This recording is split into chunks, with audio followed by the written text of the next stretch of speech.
Most people look at Africa and see problems.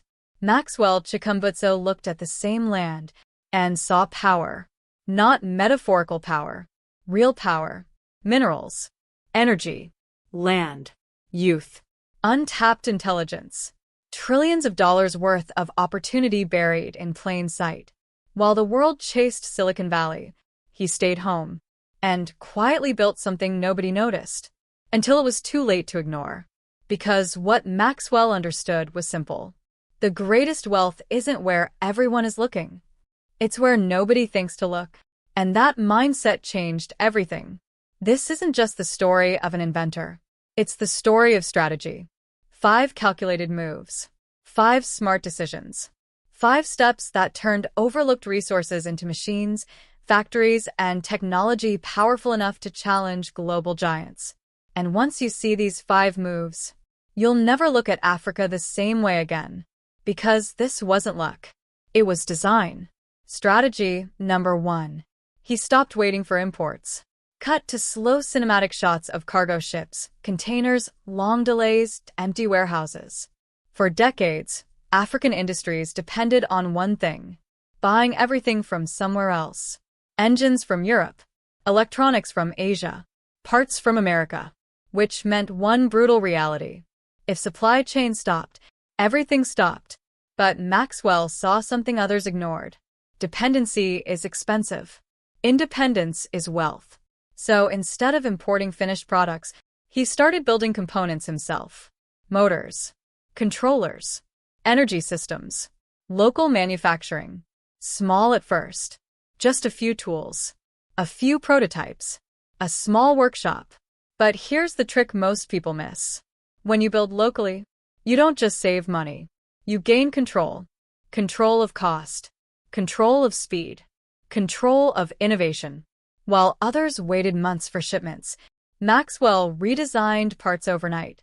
While competitors paid overseas factories, he reinvested that money at home.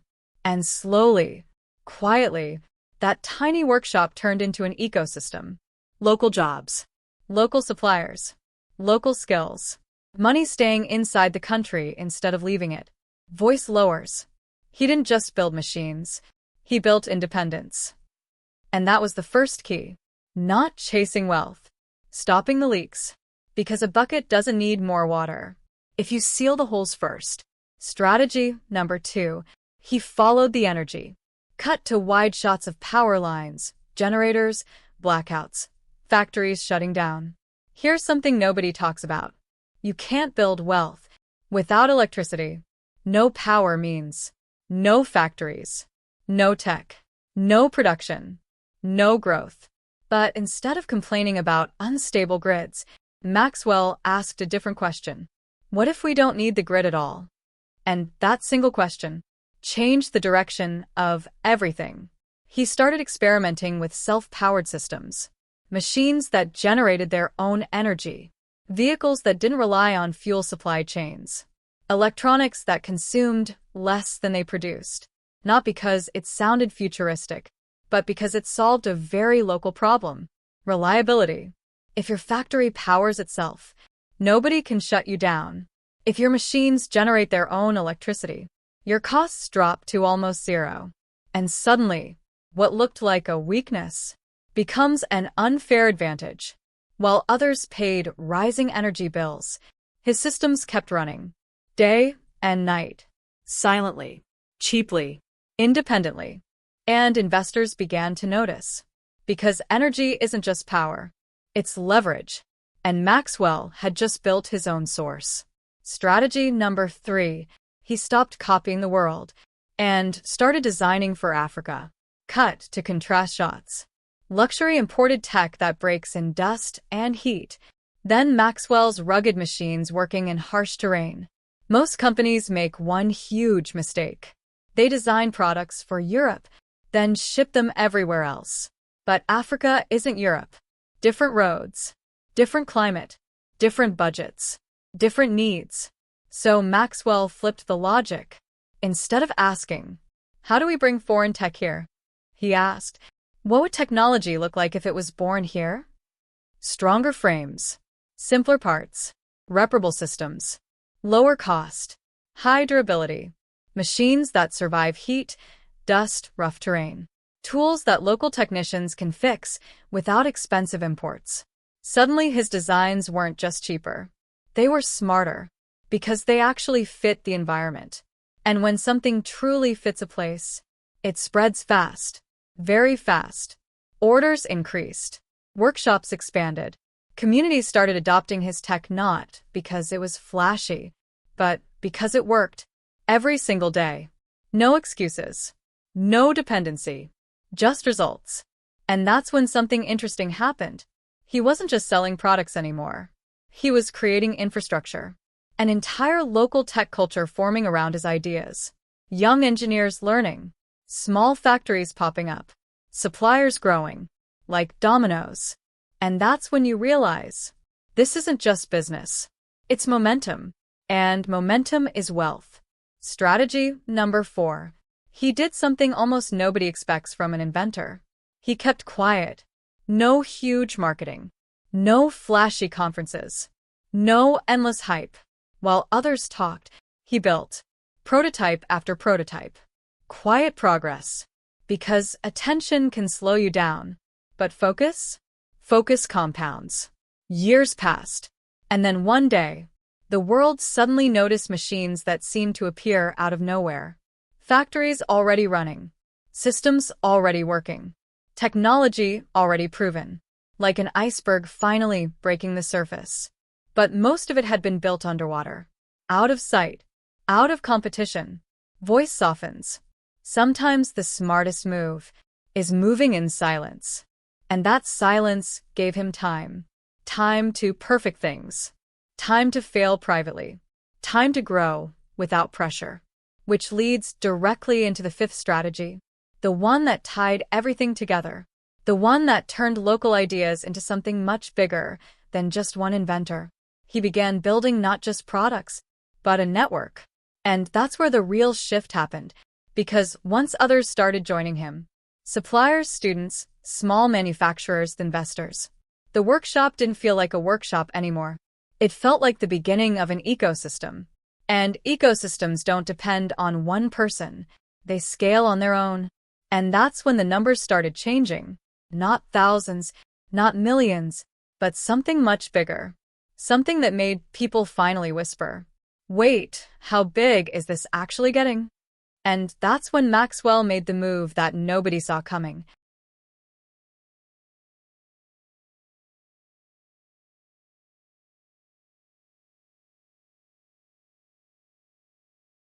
And that's when Maxwell made the move that nobody saw coming.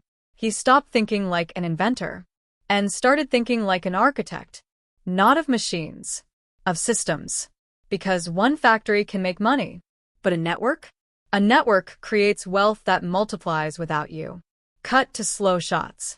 Small workshops welding frames. Students assembling circuit boards. Local suppliers packaging parts. Delivery trucks moving between towns. All connected. All feeding each other. Voice steady. He didn't want to be the biggest company. He wanted to build an environment where hundreds of companies could exist. So instead of guarding his knowledge, he shared it. Training young engineers, teaching technicians, opening doors to collaboration, helping others manufacture pieces of the puzzle. One group builds motors, another builds battery casings, another handles software, another handles assembly. Individually, small businesses. Together, an industrial machine. And something powerful happens when money circulates locally. It doesn't disappear overseas. It compounds. Each dollar gets reused, reinvested, respent, growing like a ripple in water. Economists call it the multiplier effect. Maxwell just called it common sense. If we build it ourselves, we keep the value ourselves. And slowly, what used to be imports became exports. Local tech leaving the country, instead of entering it. That's when everything flipped. Because exporting technology isn't just profit. It's leverage. Now the world wasn't selling to him. They were buying from him. Cut to crates being loaded. Machines wrapped. Vehicles shipped. Foreign buyers inspecting equipment. For the first time, the flow reversed. Voice lowers. This is how you tap into trillion-dollar potential. Not by chasing money, but by building things people can't ignore. And here's the part most people never see. It wasn't glamorous. No viral headlines. No billion-dollar investors. Just thousands of small wins. Day after day. Fixing one problem. Then another. Then another. Until suddenly, you look back and realize you're standing in the middle of an industrial town that didn't exist 10 years ago. Lights on at night. Machines running. Workers employed. Students learning. Shops open. Families stable. All orbiting around technology that was designed right there at home. Not borrowed. Not copied. Built. And that's when it hits you. This was never about one invention, or one car, or one machine. It was about something much bigger. Control. Because whoever controls energy, manufacturing, skills, and supply chains controls wealth. And Maxwell quietly positioned himself at the center of all four. Like gravity. Not loud. Not flashy. But everything slowly moving around him. Which is why when outsiders finally started asking, how did this happen so fast? It wasn't fast at all. It just looked fast. Because they weren't watching the early years. The late nights. The failed prototypes. The empty bank accounts. The silent grind. They only saw the result. And results always look like magic when you miss the work behind them. Camera pans across a growing industrial zone. Smokestacks. Solar panels. Workshops humming. Young engineers walking with laptops and toolkits. A new generation. Voice softer now. One man didn't just build machines. He built belief. Belief that world-class technology doesn't have to come from somewhere else. Belief that solutions can be local. Belief that wealth isn't hidden. It's just waiting for someone brave enough to organize it. And once people believe that, you can't stop momentum. Because ideas spread faster than money ever could. And the crazy part? He's still building. Still experimenting. Still expanding. Which means this story isn't finished. Not even close. Because if 5 smart strategies could create this much change, imagine what happens when 10 or 20 start stacking together. And somewhere tonight, in a quiet workshop, lights still on, another prototype is probably taking shape. Another idea forming, another move being planned, something small that might quietly change everything again, something small that might quietly change everything again, because that's how revolutions actually start. Not with headlines, not with speeches, but with a single workbench, a notebook, a rough sketch, a question scribbled in the corner. What if we didn't have to depend on anyone? Cut to night. Workshop lights humming. Insects tapping softly against the glass. Everyone else has gone home. But one desk lamp is still on. Maxwell alone. Blueprints spread out. Old prototypes stacked like fossils of past attempts. Motors opened. Wires exposed. Half-built systems resting on the table. Failure after failure sitting in plain sight. Because here's something nobody glamorizes. Innovation looks messy. It looks broken. It looks like things that didn't work. Voice comm. Every machine you see running today is standing on a pile of versions that failed yesterday. Close up. Burned circuit board. Cracked housing. Handwritten notes. Test results crossed out. Retry. Retry. Retry. And that's the difference. Most people stop when something doesn't work. He treats it like data, not defeat. Because when you're building for a continent, you don't get discouraged. You adapt. Power cuts? Design systems that don't need power. Expensive imports? Make them locally. Lack of funding? Build smaller. Start lean. Grow slow. But never stop. That mindset is rare. And it's dangerous. Dangerous to competitors. Because slow, steady builders are impossible to outrun. Cut to morning again. Sun rising over rooftops. Workers arriving. Machines booting up. The same quiet rhythm. But now, more buildings than before. More trucks. More people. More movement. The town feels different. Alive. Like something breathing. Voice deepens. This is what wealth actually looks like. Not gold. Not oil. Not diamonds. But activity. Production. Skills. Knowledge moving between hands. Because raw resources mean nothing until someone transforms them. Iron is just rock until you shape it into steel. Lithium is just dirt until it becomes a battery. Ideas are just thoughts until someone builds them. And Maxwell's real genius? He didn't just extract resources. He added value. Every step, every layer, multiplying worth instead of simply selling raw materials. And that's how you turn thousands into millions, into billions, without ever announcing it, without permission, without waiting. Cut to foreign visitors touring facilities. Cameras flashing. Suits walking beside workers. The same people who once overlooked the region, now asking for meetings, partnerships, licensing, access. Funny how that works. When you control something valuable, the world comes to you, not the other way around. Voice almost reflective. They thought Africa needed saving, but nobody realized it was already building. And Maxwell? He never chased validation. He chased capability. Because capability is permanent. Hype fades. Funding disappears. Trends change. But skills? Factories? Knowledge? Those stay. And once they exist, you can build anything. Cars. Engines.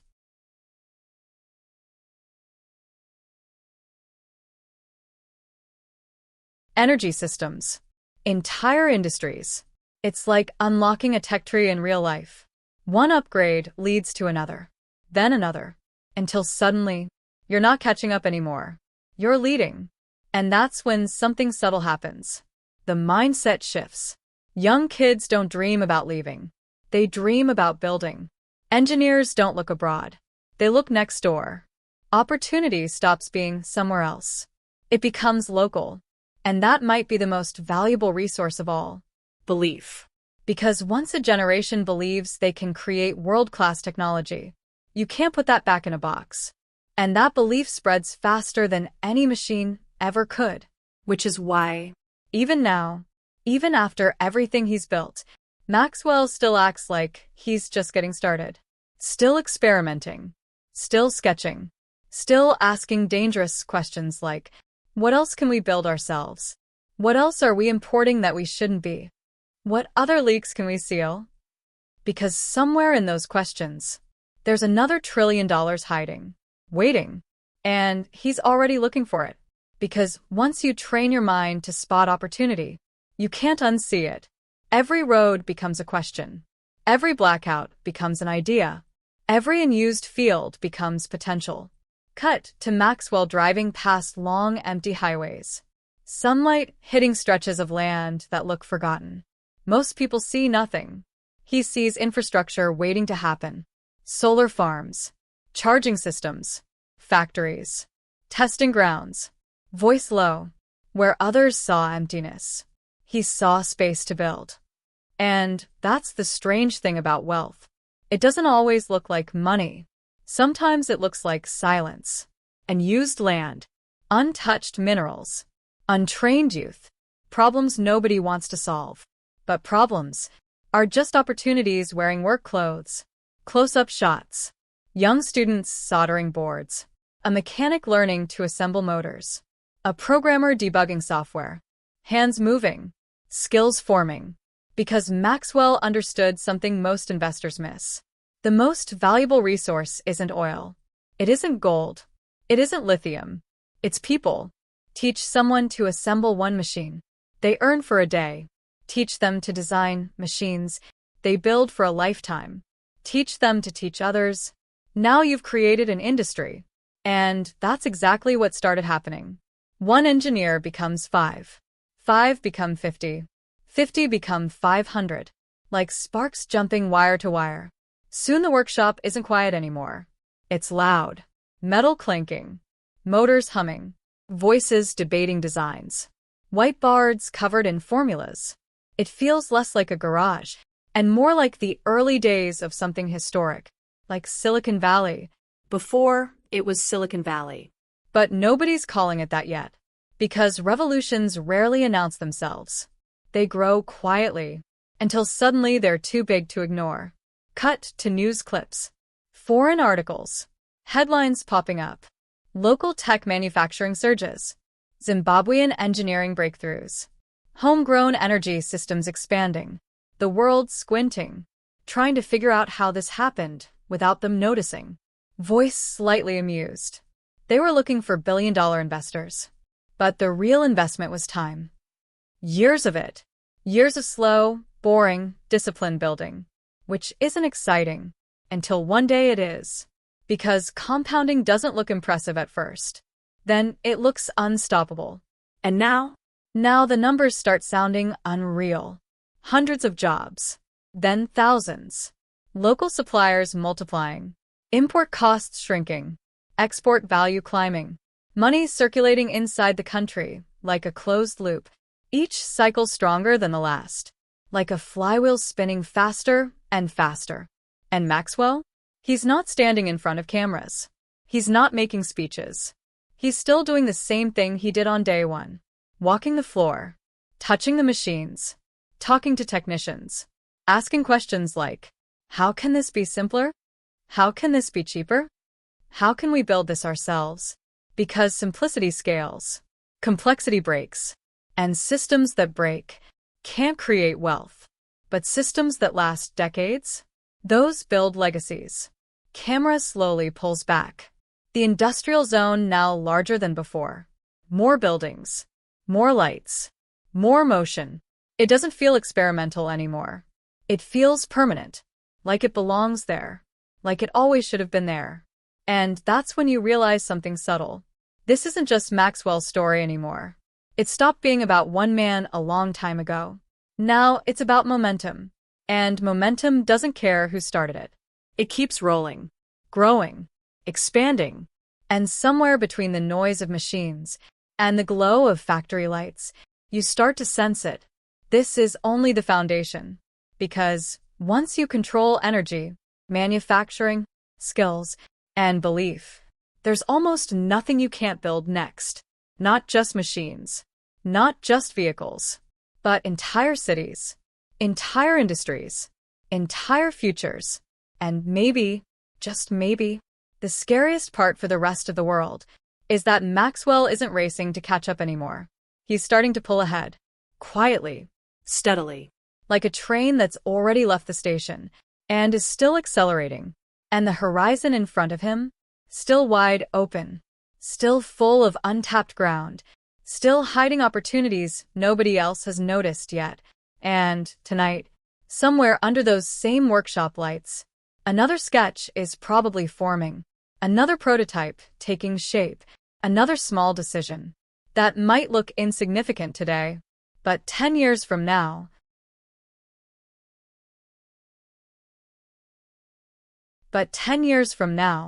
could change everything again.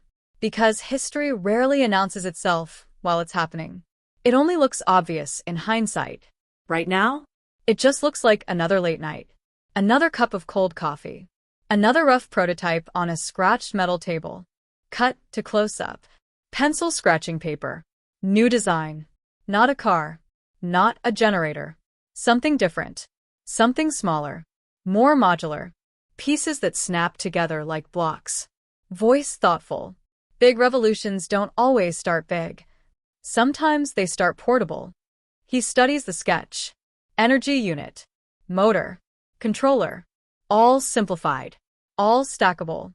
Something that can be shipped anywhere. Installed anywhere. Repaired by anyone. Because Maxwell has learned something over the years. If technology is complicated, it stays elite. If it's simple, it spreads. And spreading is how you scale a continent. Cut to villages. Small workshops. Remote farms. Dusty roads. Imagine each place with its own power source. Its own machines. Its own production. Not waiting for cities. Not waiting for governments. Just plug in, and build. That idea alone? That's trillion-dollar thinking. Because centralized systems create dependency. But distributed systems? They create freedom. Voice steady. Freedom to build. Freedom to produce. Freedom to compete. And once people have that freedom, you can't slow them down. The camera moves through time. Weeks passing. Prototype evolving. Metal turning into parts. Parts turning into assemblies. Assemblies turning into something that hums when powered on. Soft glow. Quiet vibration. Alive. Not flashy. Not beautiful. But useful. And usefulness always wins. Engineers gather around. Testing. Tweaking. Laughing when something breaks. Fixing it in minutes. Because now, They don't need foreign manuals. They wrote the manual. That's when you notice something different in the room. Confidence. Not hope. Not maybe someday. But certainty. The kind that says, we can build whatever we decide to build. And that's dangerous. Because once a group of people truly believes that, they stop asking for permission. They just start creating. cut to outside again. The industrial zone at night. Lights everywhere now. Not just one building. Dozens. Then hundreds. From above, it almost looks like a small city. Energy glowing in pockets. Like stars fell onto the ground. Voice soft, almost poetic. This is what wealth really looks like from the sky. Light. Light means work. Work means production. Production means independence. Independence means power. And power? Power means choices. For decades, choices were limited. Import or wait. Buy or depend. Now, There's a third option. Build. And that single word changes everything. Because once a nation starts building for itself, the math changes. Every year gets easier. Every generation gets smarter. Every problem gets smaller. Momentum stacks. compounds. Snowballs. Until one day, the places people used to overlook become the places everyone's watching. And that's exactly what's beginning to happen. Phones ringing more. Emails stacking. Foreign companies asking for partnerships. How did you scale so fast? How did you build all this locally? What's the secret? But there isn't a secret. Just discipline, patience, and 5 simple strategies, repeated for years without quitting. Which sounds boring until you see the results. Because boring work, done consistently, builds extraordinary outcomes. Maxwell steps outside the workshop, looks over the growing skyline, factories humming, trucks moving, people walking home after shifts. A real ecosystem, breathing, self-sustaining. He doesn't smile big. He doesn't celebrate. He just nods slightly, like, Good. because for him, this isn't the peak. It's the baseline. And that's the crazy part. If this is just the beginning, if this is only phase 1, then what happens when phase 2 starts? When bigger factories come online, when new energy systems deploy, when thousands more engineers join, when exports double, then triple, then multiply again. Somewhere in the distance, a new building frame is already going up. Steel beams rising against the sunrise. Another expansion, another layer, another move. Quiet, unannounced, unstoppable. And if you listen closely, you can almost hear it. Not the sound of one inventor, but the sound of an entire continent waking up, stretching, preparing to build something even bigger than anyone expects. And somewhere inside that growing hum, Maxwell is already planning the next step, already asking the next question, already sketching the next idea. Something small, something smart, something that doesn't look like much right now, but might quietly unlock the next billion, or the next 10, or the next trillion. And it starts, like always, what if we build this ourselves? The question hangs in the air. Simple. Almost ordinary. But it's the same question that started everything. The same question that turned a tiny workshop into factories, factories into industries, industries into an ecosystem, and an ecosystem into wealth. Real wealth. Not numbers on a screen. Not foreign investments. But skills. Control. Ownership. Lights that stay on at night. Machines that never stop running. Communities that don't wait for help because they don't need it anymore. Cut to slow cinematic shots. Motors spinning. Solar panels glowing at sunrise. Young engineers walking into work. Hands assembling machines. Trucks leaving with exports. The town alive. Breathing. Self-sufficient. Voice calm. Certain. This is what happens when innovation stops asking for permission. For years, the world told Africa what it lacked. Infrastructure. Capital. Technology. But Maxwell looked at the same place and saw something else. Potential energy. Waiting. Like a battery that had never been switched on. And instead of chasing money, he flipped the switch. 5 smart strategies. Build locally. Control energy. Design for your environment. Move in silence. Create networks. Nothing magical. Nothing impossible. Just smart moves, stacked patiently, year after year, until the results became too big to ignore. Because tapping into wealth isn't about discovering something new. It's about recognizing what was already there and organizing it better than anyone else. That's the part most people miss. Africa wasn't poor. It was underbuilt. And those are 2 very different things. One is a limitation. The other is an opportunity. And Maxwell treated it exactly like that. An opportunity. Cut to him walking through the factory floor one last time. No spotlight. No speech. Just listening to the hum of machines. Like a conductor hearing an orchestra. Every sound proof that the system works. Voice softer now. One inventor can build a machine, but a mindset, a beat, can build a future. Camera rises slowly. Higher. Higher. The industrial zone shrinking below. Lights spreading across the landscape. More than before. Still growing. Still expanding. Like stars appearing at dusk. And you realize something quietly powerful. This wasn't about one man getting rich. It was about making sure everyone around him could build wealth too. Because when knowledge spreads, when skills spread, when ownership spreads, wealth spreads.